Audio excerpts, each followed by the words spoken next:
આવ્યા છે કેમ એમને નેતાઓના ભ્રષ્ટાચારને ઉજાગર કર્યો છે કે નથી કર્યો આજે 307 પબ્લિક 109 જેવી ખોટી કલમ અરે સાહેબ બતાવો મને પ્લાસ્ટિક કોઈ માણસ મરી જાય નાના બાળકને પૂછ્યો કે બેટા ગ્લાસ મારવાથી બાળક કોઈ પણ માણસ મરી જાય ત્યારે કહે છે નહીં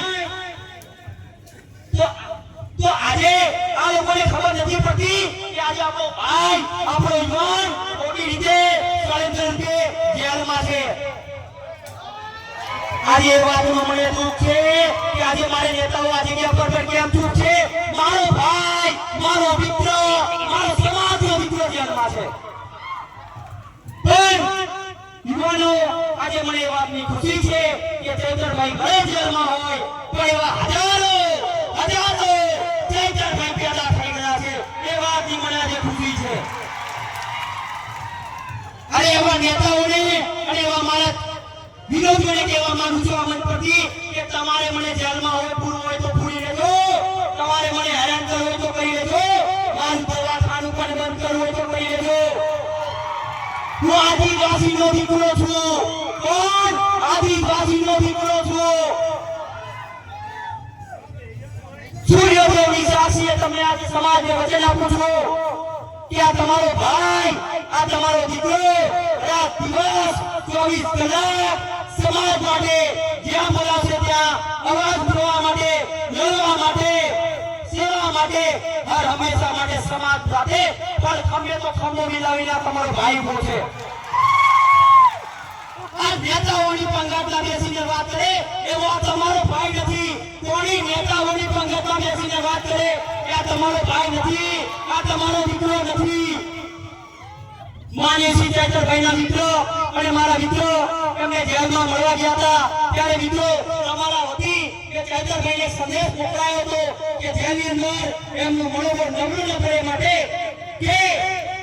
ભાઈ તારે ચિંતા કરવાની જરૂર નથી સમાજના કામ ચાલુ છે તારી વિચારધારા પ્રમાણે મારા યુવાનો આજે કામ કરી રહ્યા છે અને તારે તારું શરીર સાચવવાનું છે જ્યારે તું જેલમાંથી બહાર નીકળીશ ને તો ખંભાથી ખંભે મિલાવીને આવા હજારો ચૈતરભાઈ તારી સાથે લડવા માટે સમાજ માટે હટાવવા માટે ઉભા છે ત્યારે ચૈતરભાઈએ પણ તમને સંદેશ મોકલ્યો છે મિત્રો કે ડોક્ટર સાહેબ મારા યુવાનોને કહેજો કે સંવિધાન વાંચ્યા પછી સમાજમાં જાગૃતતા ફેલાવે અને એવું પણ કીધું છે કે હવે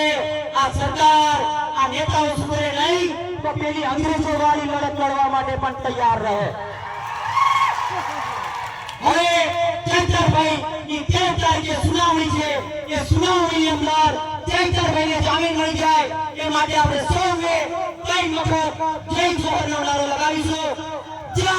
જોહર જય જોહર જય જોહર जेल का ताला टूटेगा जेल का ताला टूटेगा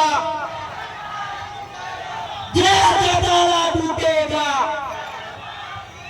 અને આ સર્વ મિત્રો પણ ઉપસ્થિત છે તો સર્વોને પણ કહેવા માંગુ છું કે તમે કોઈ સમાજના કાર્યકર્તા બનજો કોઈ પાર્ટીના ગુલામ અને કાર્યકર્તા ના બનતા સમાજના કાર્યકર્તા બનશો તો જીવનના છેલ્લા શ્વાસ સુધી સમાજ માટે કામ કરી શકશો અને કોઈ પાર્ટીના ગુલામ રહ્યા ને તો તમારું જરૂર હશે ત્યાં સુધી તમારી પાર્ટી ઉપયોગ કરશે તમને અને પછી છેલ્લા પેલા ટેબલો અને પાણી પીવડાવવા માટે રાખશે યાદ રાખજો બસ આ સૌએ મને વધાવ્યો એ બદલ હું ખુશી છું આ સમાજનો ઋણી છું અને હર હંમેશા માટે આ સમાજ માટે રાત દિવસ ઉભા રહેવા માટે હું વચન આપું છું જય જોહર જય આદિવાસી હવે વિજયભાઈ જે આવે ત્યાંથી આવી જાય તે પૂર્વે દિલીપ માસ્તરે વિનંતી કરું કે આવીને